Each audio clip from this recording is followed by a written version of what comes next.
adik-adik semua, dimanapun kamu orang berada, di sini saya akan menjelaskan materi tentang usaha dan energi untuk adik-adik SMA kelas 10. Kompetensi inti pada materi fisika kelas 10 yang harus adik-adik ketahui yakni kompetensi inti 3, memahami, menerapkan, menganalisis pengetahuan faktual, konseptual, prosedural berdasarkan rasa ingin tahunya tentang ilmu pengetahuan, teknologi, seni, budaya, dan humaniora dengan wawasan kemanusiaan, kebangsaan, kenegaraan, dan peradaban terkait penyebab fenomena dan kejadian, serta menerapkan pengetahuan prosedural pada bidang kajian yang spesifik sesuai dengan bakat dan minatnya untuk memecahkan masalah. Kompetensi dasar yang harus adik-adik capai yakni KD 3.9 menganalisis konsep energi, usaha atau kerja, hubungan usaha atau kerja dan perubahan energi, hukum kekekalan energi, serta penerapannya dalam peristiwa sehari-hari. Tujuan pembelajaran yang harus adik-adik capai yaitu yang pertama, mendeskripsikan konsep usaha. Kedua, menganalisis hubungan antara usaha, gaya, dan perpindahan. Ketiga, menjelaskan apa itu usaha oleh gaya konstan. Keempat, menjelaskan apa itu usaha dengan gaya tidak konstan. Kelima, menjelaskan pengertian energi dan berbagai macam energi. Keenam, menjelaskan perbedaan energi kinetik dan energi potensial. Ketujuh, menganalisis hubungan antara usaha dan energi kinetik. Kedelapan, menganalisis hubungan antara usaha dan energi potensial. Dan yang terakhir, menganalisis hukum kekekalan energi mekanik. Kamu orang harus tahu, belajar fisika itu toh mudah dan menyenangkan. Selamat menonton video ini, selamat belajar. Yang pertama kita orang pelajari mengenai konsep usaha dan energi. Yang kita orang bahas pertama tentang konsep usaha. Apakah kamu orang tahu apa itu usaha? Usaha dalam fisika dideskripsikan sebagai gaya yang dikenakan pada benda sehingga benda berpindah pada jarak tertentu. Biar kamu orang lebih memahami apa itu usaha, kamu orang perhatikan animasi berikut ini.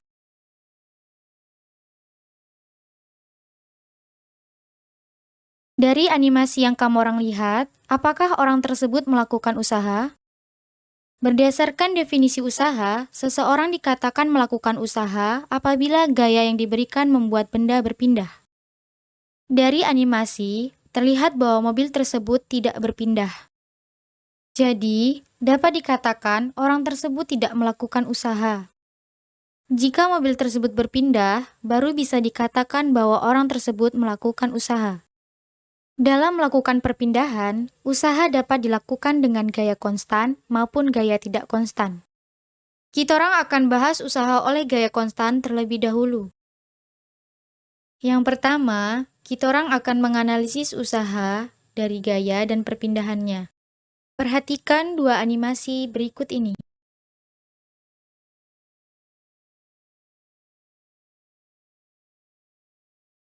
Dari kedua animasi tersebut, bagaimana seseorang dikatakan melakukan usaha? Usaha oleh gaya konstan didefinisikan sebagai hasil kali antara gaya yang searah perpindahan dengan besar perpindahan yang dihasilkannya. Berdasarkan animasi pertama, dapat kita lihat arah gayanya searah dengan arah perpindahannya. Orang tersebut memberikan gaya yang arahnya horizontal dan perpindahan mobil horizontal, sehingga dapat dikatakan orang tersebut melakukan usaha oleh gaya konstan. Berdasarkan animasi kedua, dapat kita lihat arah gayanya tidak searah dengan arah perpindahannya. Orang tersebut memberikan gaya yang arahnya ke atas, sementara perpindahan buku horizontal. Maka dapat dikatakan orang tersebut tidak melakukan usaha oleh gaya konstan. Perhatikan animasi berikut ini. Seseorang menarik mobil bermassa M sejauh S dengan gaya sebesar F. Arah tarikan gaya membentuk sudut alfa terhadap bidang mendatar. Oleh karena itu, Besar usaha yang dilakukan gaya dengan membentuk sudut alfa dirumuskan sebagai berikut. Usaha sama dengan gaya pada sumbu X dikali perpindahan. Usaha sama dengan gaya dikali cos alfa dikali perpindahan. Atau usaha sama dengan gaya dikali perpindahan dikali cos alfa. Berdasarkan persamaan tersebut, besar usaha yang dilakukan oleh gaya dipengaruhi oleh sudut tarikan gaya terhadap arah bidang mendatar. Adapun pengaruh sudut terhadap besar usaha sebagai berikut. Jika alfa sama dengan 0 derajat, berarti gaya yang dilakukan searah dengan arah perpindahan. Apabila cos 0 derajat sama dengan 1, usaha yang dilakukan dapat dirumuskan dengan usaha sama dengan gaya dikali perpindahan. Pada kasus ini, usaha yang dilakukan bernilai maksimal. Jika alfa sama dengan 90 derajat, berarti gaya yang dilakukan tegak lurus dengan arah perpindahan. Apabila cos 90 derajat sama dengan 0, usaha yang dilakukan bernilai 0. Usaha juga bernilai sama dengan 0 jika gaya yang diberikan tidak mengakibatkan benda berpindah. Pada kasus ini, dapat dikatakan bahwa tidak ada usaha yang dilakukan. Kita orang masuk di contoh soal. Perhatikan diagram gaya yang dikerjakan pada balok berikut ini.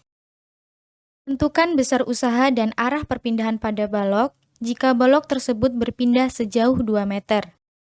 Sekarang kita orang akan bahas contoh soal tersebut.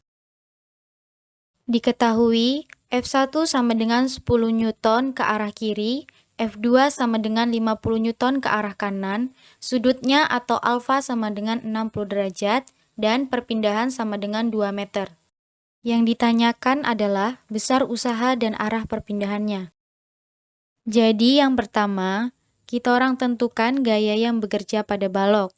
Balok berpindah searah sumbu X, sehingga cari komponen F2X. F2X sama dengan F2 dikali cos alfa, di mana F2 sama dengan 50 Newton dan cos alfanya sama dengan 60 derajat. Nilai dari cos 60 derajat sama dengan 1/2, sehingga 50 Newton dikali 1/2 sama dengan 25 Newton. Selanjutnya, kita orang jumlahkan gaya yang dikerjakan pada balok tersebut. F sama dengan F1 ditambah F2, karena F1 arahnya ke kiri sehingga bernilai negatif. F1 sama dengan min 10 Newton ditambah F2 sama dengan 25 Newton sehingga didapatkan 15 Newton. Sekarang kita orang dapat menghitung besar usaha yang dikerjakan pada balok. Usaha sama dengan gaya dikali perpindahan, di mana gayanya 15 Newton dikali perpindahannya 2 meter, sehingga didapatkan 30 Joule. Jadi, usaha yang dikerjakan pada balok sebesar 30 Joule ke arah kanan.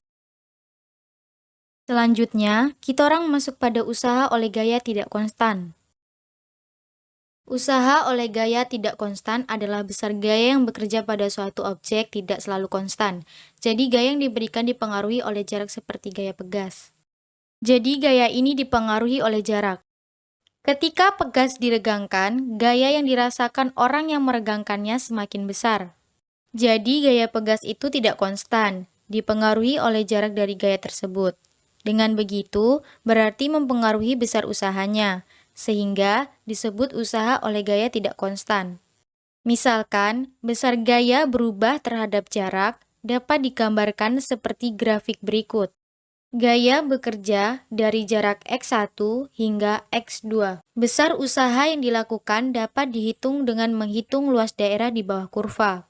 Untuk mempermudah menghitung luas daerah di bawah kurva, terlebih dahulu bagi area di bawah kurva menjadi bagian-bagian yang kecil. Jadi, besarnya usaha adalah luas dari daerah ini. Untuk menentukan luasnya, dibagi menjadi bagian-bagian kecil. Luasnya merupakan Fx dikali delta X sama dengan usahanya. Misalkan bagian terkecil memiliki lebar delta X dan tinggi Fx. Maka, pembagian ini menghasilkan luas bagian-bagian kecil dengan luas sama dengan Fx dikali delta X sama dengan usaha. Luas yang terbentuk ini merupakan contoh usaha yang dilakukan oleh gaya untuk jarak sejauh delta X.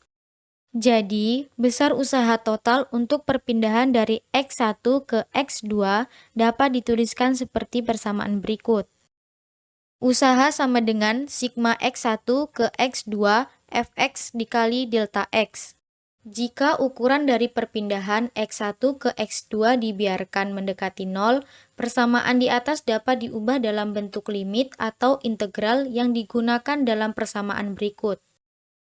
Usaha sama dengan limit delta X mendekati 0, sigma X1 ke X2, Fx dikali delta X, atau usaha sama dengan integral dengan batas bawah X1 dan batas atas X2, Fx dx. Kita orang masuk di contoh soal. Perhatikan gambar berikut ini. Salah satu bentuk gaya yang merupakan fungsi jarak adalah gaya pegas dengan persamaan F sama dengan min Kx dengan K disebut sebagai konstanta pegas. Tentukan usaha yang dibutuhkan untuk meregangkan pegas dari sepanjang X1 hingga menjadi sepanjang X2. Sekarang kita orang akan bahas contoh soal tersebut. Diketahui F sama dengan min Kx. Ditanya, usaha untuk meregangkan pegas dari sepanjang X1 hingga menjadi sepanjang X2. Jadi, kita orang akan menyelesaikan contoh soal ini dalam bentuk integral. Usaha sama dengan integral dengan batas bawah X1 dan batas atas X2 Fx dx. Usaha sama dengan integral dengan batas bawah X1 dan batas atas X2 diketahui F sama dengan min Kx, jadi Fx sama dengan min Kx dx. Usaha sama dengan min 1/2 Kx kuadrat dikali X2. Jadi, diperoleh persamaan W sama dengan 1/2 K dikali X kuadrat 1 dikurang X kuadrat 2 dengan K sama dengan konstanta pegas dan X adalah jaraknya. Perhatikan animasi berikut. Ini adalah skema usaha oleh beberapa gaya. Pada animasi tersebut, balok ditarik oleh gaya F1, F2, dan F3 sehingga balok berpindah sejauh S. Adapun sudut-sudut yang digunakan setiap gaya berturut-turut, alfa 1, alfa 2, dan alfa 3, besarnya usaha yang dilakukan oleh gaya tersebut dirumuskan sebagai berikut. Banyaknya usaha sama dengan usaha 1 ditambah usaha 2 ditambah usaha 3. Banyaknya usaha sama dengan gaya 1 cos alfa 1 dikali perpindahan, ditambah gaya 2 cos alfa 2 dikali perpindahan, ditambah gaya 3 cos alfa 3 dikali perpindahan. Banyaknya usaha sama dengan gaya 1 cos alfa 1 ditambah gaya 2 cos alfa 2 ditambah gaya 3 cos alfa 3 dikali perpindahan. Selanjutnya, kita orang akan bahas mengenai konsep energi. Kamu orang tahu tidak apa itu energi? Energi adalah kemampuan untuk melakukan usaha atau kerja atau melakukan perpindahan. Berdasarkan sumbernya, energi terbagi menjadi beberapa macam. Yang pertama, energi matahari. Matahari merupakan sumber energi cahaya paling besar dan melimpah di bumi. Energi matahari banyak dimanfaatkan di berbagai belahan dunia. Jika digunakan secara tepat, energi tersebut berpotensi menyediakan kebutuhan energi dalam waktu lama. Oleh karena itu, energi cahaya matahari sangat berpotensi sebagai sumber energi alternatif. Dalam memanfaatkan potensi energi cahaya matahari, terdapat dua macam teknologi yang diterapkan, yaitu energi cahaya matahari termal dan energi matahari fotovoltaik. Energi cahaya matahari termal pada umumnya digunakan untuk memasak, mengeringkan hasil pertanian maupun perkebunan, dan memanaskan air. Adapun energi matahari fotovoltaik digunakan untuk memenuhi kebutuhan listrik untuk pompa air, televisi, telekomunikasi, ataupun lemari pendingin di puskesmas. Yang kedua, energi angin. Energi angin merupakan energi yang berasal dari alam. Angin disebabkan adanya perbedaan suhu antara udara panas dan udara dingin. Angin berguna untuk menggerakkan turbin atau kincir.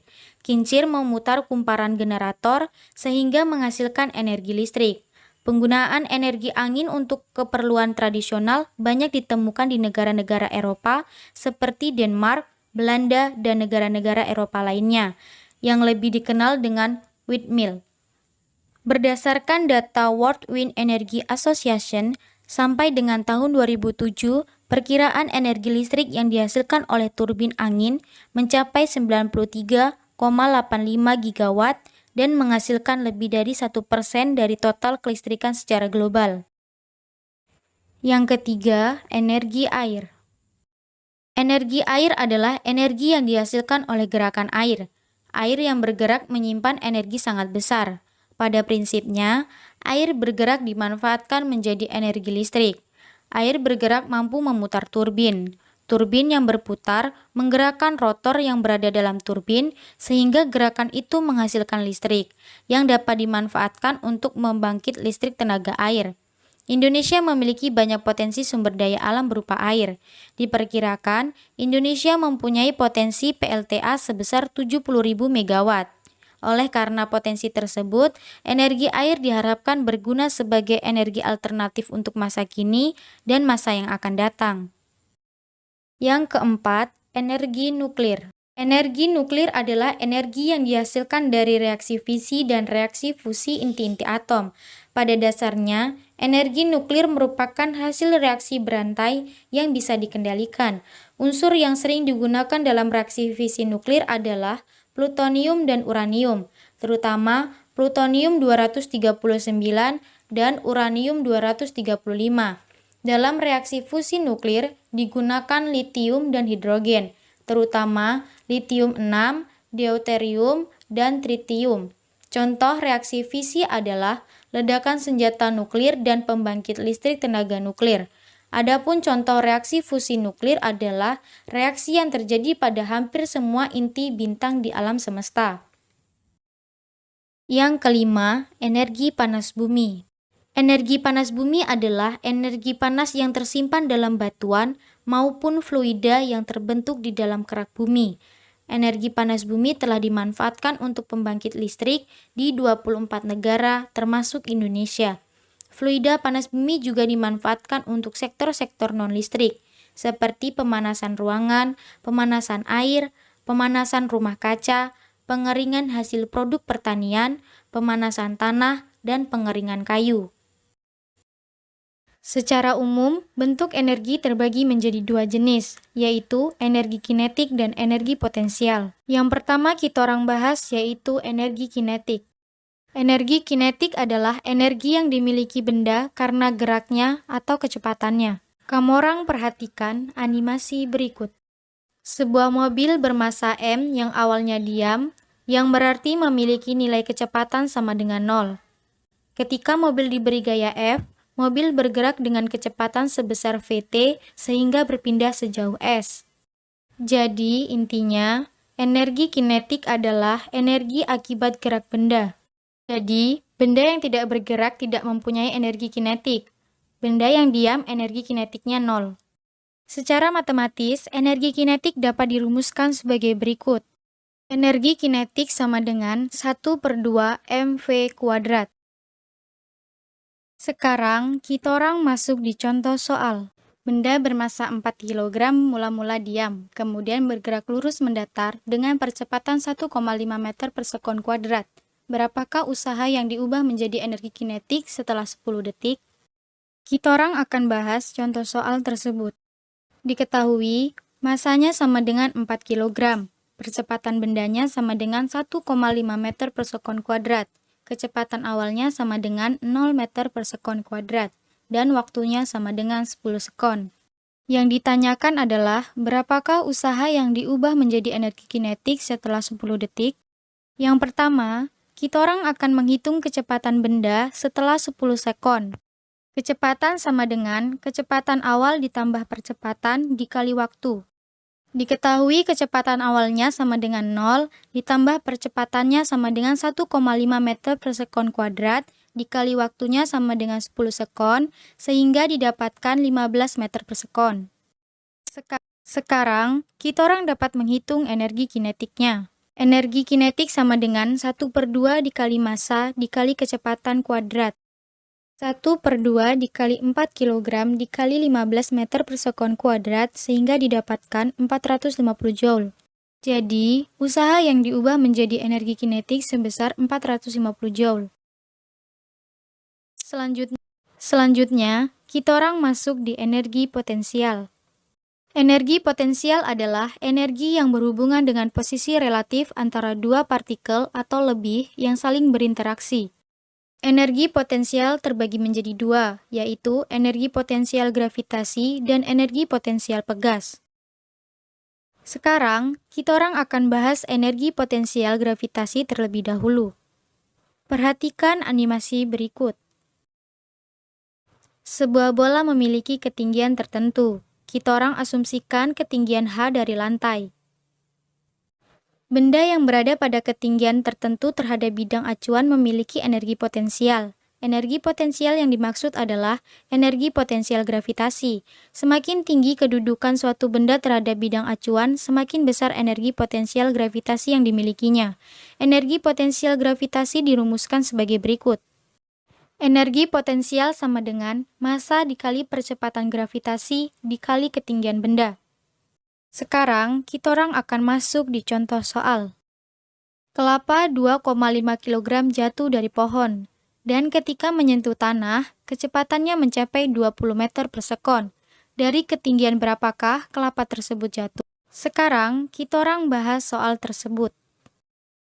Diketahui, massa sama dengan 2,5 kg. Kecepatan sama dengan 20 meter per sekon. Yang ditanyakan adalah, dari ketinggian berapakah kelapa tersebut jatuh?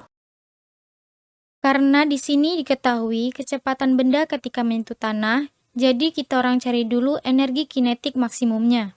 Energi kinetik maksimum sama dengan 1/2 dikali massa dikali kecepatan kuadrat.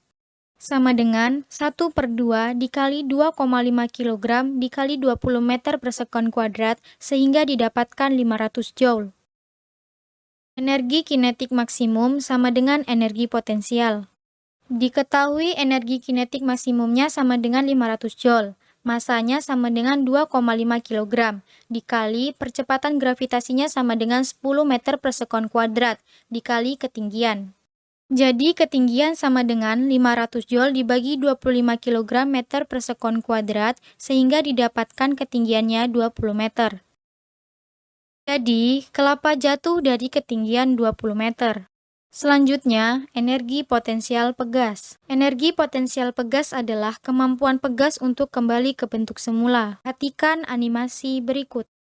Energi potensial pegas disebabkan adanya rapatan atau renggangan pegas akibat tekanan atau tarikan pada pegas. Ketika dirapatkan maupun diregangkan, pegas akan membutuhkan gaya. Semakin besar pegas dirapatkan atau diregangkan, semakin besar gaya yang dibutuhkan. Energi potensial pegas dirumuskan sebagai berikut. Energi potensial pegas sama dengan 1/2 dikali konstanta pegas dikali pertambahan panjang pegas kuadrat. Selanjutnya, kita orang masuk di contoh soal. Benda bermassa 0,1 kg jatuh bebas dari ketinggian 2 meter, menimpa sebuah pegas. Ternyata pegas termampat 2 cm. Tentukan konstanta pegas tersebut. Kita orang masuk di pembahasan.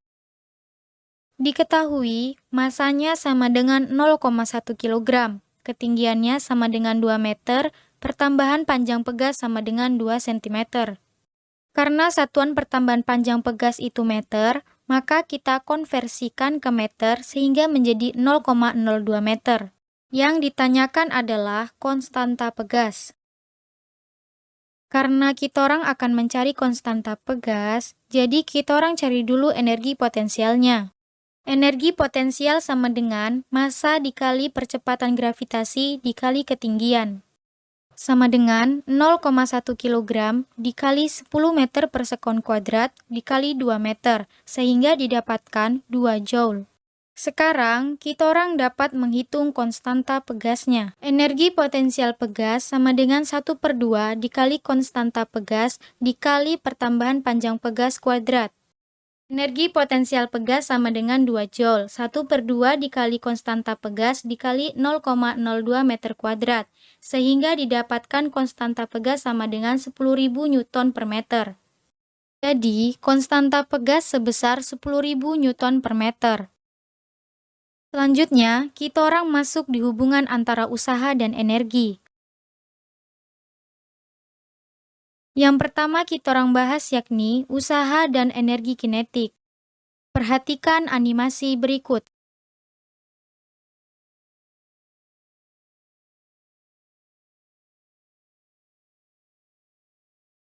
Dari animasi tersebut, menunjukkan mobil yang semula bergerak dengan kecepatan V1 mengalami percepatan, sehingga kecepatan akhir mobil menjadi V2. Percepatan mobil dituliskan dalam persamaan berikut. Percepatan sama dengan perubahan kecepatan dibagi perubahan waktu, atau sama dengan kecepatan akhir dikurang kecepatan awal dibagi waktu. Atau waktu sama dengan kecepatan akhir dikurang kecepatan awal dibagi percepatan. Kecepatan rata-rata sama dengan kecepatan awal ditambah kecepatan akhir dibagi 2, sama dengan perpindahan dibagi waktu. Kecepatan rata-rata dan waktu yang diperlukan mobil untuk bergerak dituliskan dalam persamaan berikut.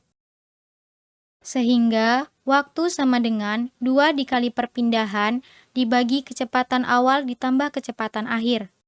Berdasarkan persamaan 2, waktu sama dengan kecepatan akhir dikurangi kecepatan awal dibagi percepatan, sama dengan 2 dikali perpindahan dibagi kecepatan awal ditambah kecepatan akhir. Jadi persamaan tersebut kita kali silang, sehingga menjadi 2 dikali percepatan dikali perpindahan sama dengan kecepatan akhir dikurangi kecepatan awal dikali kecepatan akhir ditambah kecepatan awal. Sehingga 2 dikali percepatan dikali perpindahan sama dengan kecepatan akhir kuadrat dikurangi kecepatan awal kuadrat. Jika percepatan dihubungkan dengan hukum 2 Newton, maka percepatan sama dengan gaya dibagi massa, sehingga diperoleh persamaan berikut. 2 dikali gaya dibagi massa dikali perpindahan sama dengan kecepatan akhir kuadrat dikurangi kecepatan awal kuadrat. Gaya dikali perpindahan sama dengan massa dikali kecepatan akhir kuadrat dikurangi kecepatan awal kuadrat dibagi 2. Usaha sama dengan 1/2 dikali massa dikali kecepatan akhir kuadrat dikurangi kecepatan awal kuadrat. Usaha sama dengan 1/2 dikali massa dikali kecepatan akhir kuadrat dikurang 1/2 dikali massa dikali kecepatan awal kuadrat. Usaha sama dengan energi kinetik 2 dikurangi energi kinetik 1, sehingga usaha sama dengan perubahan energi kinetik. Jadi, ketika mobil bergerak akan mengalami perpindahan dan juga mengalami perubahan kecepatan. Sesuatu dikatakan melakukan usaha atau kerja jika mengalami perpindahan. Karena mobil yang bergerak mengalami perpindahan, maka dikatakan mobil itu melakukan usaha atau kerja. Sekarang, kita orang masuk di contoh soal. Bola 400 gram dilempar dengan kecepatan awal 5 meter per sekon dan mendapat percepatan tetap 2 meter per sekon kuadrat. Jika bola bergerak selama 4 sekon, berapakah usaha yang dilakukan bola? Selanjutnya, kita orang bahas contoh soal tersebut. Diketahui, masanya sama dengan 400 gram. Karena satuan massa kilogram, maka kita konversikan ke kilogram, sehingga menjadi 0,4 kilogram. Percepatan benda sama dengan 2 meter per sekon kuadrat. Kecepatan awalnya sama dengan 5 meter per sekon kuadrat, dan waktunya sama dengan 4 sekon. Yang ditanyakan adalah usaha yang dilakukan bola. Jadi, kita orang akan mencari kecepatan bola yang bergerak selama 4 sekon terlebih dahulu. Kecepatan akhir sama dengan kecepatan awal ditambah percepatan dikali waktu. Sama dengan 5 meter per sekon ditambah 2 meter per sekon kuadrat dikali 4 sekon, sehingga didapatkan 13 meter per sekon. Sekarang, kita orang dapat menghitung usaha yang dilakukan bola. Usaha sama dengan perubahan energi kinetik. Sama dengan 1/2 dikali massa dikali kecepatan akhir kuadrat dikurangi kecepatan awal kuadrat. Sama dengan 1/2 dikali 0,4 kg dikali 13 meter per sekon kuadrat dikurang 5 meter per sekon kuadrat, sehingga didapatkan 28,8 Joule. Jadi, usaha yang dilakukan bola sebesar 28,8 Joule. Selanjutnya, kita orang masuk di usaha dan energi potensial. Perhatikan gambar berikut. Ini merupakan skema perubahan kecepatan dan kedudukan benda. Apabila benda dilepaskan dari ketinggian tertentu, benda akan jatuh ke tanah. Apabila tinggi benda mula-mula H1, kemudian benda jatuh di ketinggian H2 dari tanah, benda akan melakukan usaha seperti berikut. Usaha sama dengan gaya dikali perpindahan. Jika gaya yang menggerakkan benda adalah berat benda, gaya sama dengan berat benda. Usaha sama dengan berat benda dikali perpindahan. Usaha sama dengan massa dikali percepatan gravitasi dikali perpindahan. Jika S sebagai perpindahan benda, berarti S sama dengan H1 dikurangi H2, sehingga diperoleh persamaan berikut. Usaha sama dengan massa dikali percepatan gravitasi dikali H1 dikurang H2. Usaha sama dengan massa dikali percepatan gravitasi dikali H1 dikurangi massa dikali percepatan gravitasi dikali H2. Usaha sama dengan energi potensial 1 dikurangi energi potensial 2. Usaha sama dengan perubahan energi potensial. Besar usaha yang dilakukan oleh gaya berat merupakan selisih energi potensialnya. Sekarang, kita orang masuk di contoh soal. Sebuah balok kayu memiliki massa sebesar 5 kg, dipindahkan dari tempat setinggi 50 cm ke tempat yang tingginya 2,5 meter. Apabila percepatan gravitasi di tempat tersebut 10 meter per sekon kuadrat, berapakah besar usaha yang dilakukan pada balok kayu tersebut? Selanjutnya, kita orang bahas soal tersebut. Diketahui H1 sama dengan 50 cm. Karena satuan ketinggian benda sama dengan meter, maka kita orang konversikan dalam meter, sehingga menjadi 0,5 meter. H2 sama dengan 2,5 meter. Masanya sama dengan 5 kg. Percepatan gravitasi sama dengan 10 meter per sekon kuadrat. Tanyakan adalah besar usaha yang dilakukan pada balok kayu tersebut. Usaha sama dengan perubahan energi potensial. Usaha sama dengan massa dikali percepatan gravitasi dikali H1 dikurang H2. Usaha sama dengan 5 kg dikali 10 meter per sekon kuadrat dikali 0,5 meter dikurang 2,5 meter. Usaha sama dengan 5 kg dikali 10 meter per sekon kuadrat dikali min 2 meter. Sehingga didapatkan usaha sama dengan min 100 Joule. Usahanya bernilai negatif karena balok kayu dipindahkan dari tempat yang rendah ke tempat yang lebih tinggi.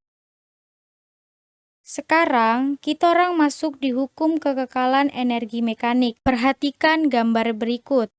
Gambar tersebut menunjukkan bahwa benda bermassa M mengalami gerak jatuh bebas. Usaha yang dilakukan oleh benda adalah perubahan energi potensial, sehingga dapat ditulis sebagai berikut. Usaha sama dengan energi potensial 1 dikurangi energi potensial 2. Benda pada kedudukan 1 memiliki kelajuan V1, sedangkan benda pada kedudukan 2 memiliki kelajuan V2.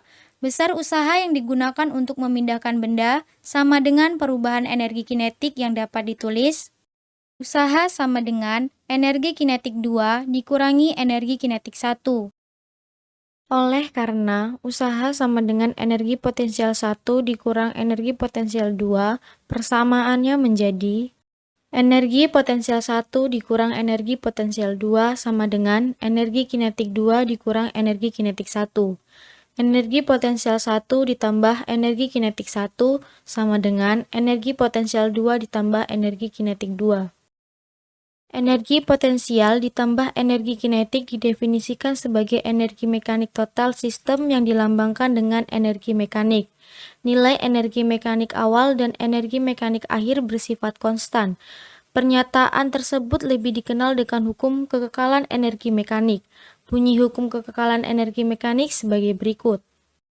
Pada sistem terisolasi atau hanya bekerja gaya berat dan tidak ada gaya luar yang bekerja, energi total mekanik sistem berlaku konstan. Dari pernyataan di atas diperoleh, energi mekanik 1 sama dengan energi mekanik 2 sama dengan dan seterusnya. Beberapa penerapan hukum kekekalan energi mekanik dalam kehidupan sehari-hari sebagai berikut. Yang pertama, benda jatuh bebas. Perhatikan gambar berikut. Dari gambar tersebut menunjukkan peristiwa benda jatuh bebas. Semisal, buah apel jatuh dari tangkainya ke tanah. Energi mekanik dari apel adalah penjumlahan dari energi potensial dan energi kinetik. Pada keadaan satu, saat apel lepas dari tangkainya atau di titik tertinggi, energi potensial maksimum dan energi kinetik minimum. Setelah apel mulai bergerak turun seperti keadaan 2, energi potensial menurun sedangkan energi kinetik meningkat. Pada keadaan 3, apel telah menyentuh tanah, energi potensial apel minimum dan energi kinetik maksimum. Yang kedua, ayunan. Perhatikan gambar berikut. Gerak ayunan pada gambar tersebut berlaku hukum kekekalan energi mekanik. Pada kedudukan 1, ketika bandul melakukan simpangan maksimum, bandul akan memiliki energi potensial maksimum dan energi kinetik minimum. Saat bandul pada kedudukan 2, energi potensial menurun dan energi kinetik meningkat. Di titik kesetimbangan, tali bandul lurus vertikal ke bawah, sehingga energi potensial minimum dan energi kinetik maksimum. Selanjutnya, bandul bergerak meninggalkan titik kesetimbangan menuju titik terjauh dengan energi potensial meningkat dan energi kinetik menurun. Setelah sampai pada kedudukan 3, di titik terjauh, energi potensial akan bernilai maksimum dan energi kinetik minimum. Orang bermain ski es. Perhatikan gambar berikut. Pada gambar tersebut menggambarkan orang bermain ski es. Pada kedudukan 1 di puncak bukit es, pemain ski es memiliki energi potensial maksimum dan energi kinetik minimum. Pada kedudukan 2 ketika pemain ski es meluncur ke bawah, energi potensial menurun dan energi kinetik meningkat. Selanjutnya, pada kedudukan 3, ketika pemain ski es berada di titik terendah, energi potensial minimum dan energi kinetik maksimum. Di contoh soal, Rita bermain bola bermassa 200 gram. Bola dilempar ke atas dengan kecepatan 8 meter per sekon dari ketinggian 0,5 meter. Jika percepatan gravitasi dianggap bernilai 10 meter per sekon kuadrat, hitung ketinggian maksimum bola ketika dilempar. Sekarang, kita bahas contoh soal tersebut.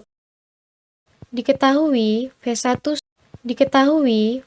sama dengan 8 meter per sekon, V2 sama dengan 0 meter per sekon, H1 sama dengan 0,5 meter, percepatan gravitasi sama dengan 10 meter per sekon kuadrat, masanya sama dengan 200 gram. Karena satuan massa itu kilogram, maka kita konversikan ke kilogram, sehingga menjadi 0,2 kilogram. Yang ditanyakan adalah ketinggian maksimum bola ketika dilempar. Jadi, energi mekanik 1 sama dengan energi mekanik 2, sehingga energi potensial 1 ditambah energi kinetik 1 sama dengan energi potensial 2 ditambah energi kinetik 2. Massa 0,2 kg dikali percepatan gravitasi 10 meter per sekon kuadrat dikali H1 0,5 meter ditambah 1/2 dikali massa 0,2 kg dikali V1 8 meter per sekon kuadrat sama dengan massa 0,2 kg dikali percepatan gravitasi 10 meter per sekon kuadrat dikali H2 ditambah 1/2 dikali massa 0,2 kg dikali V2 0 meter per sekon kuadrat.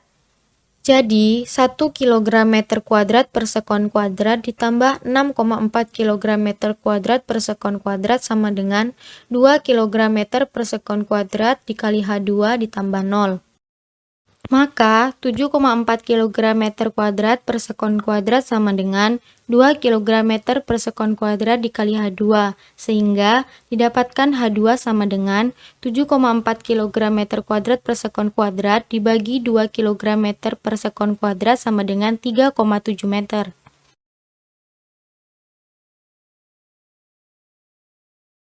Demikian video pembelajaran yang dapat saya sampaikan. Terima kasih.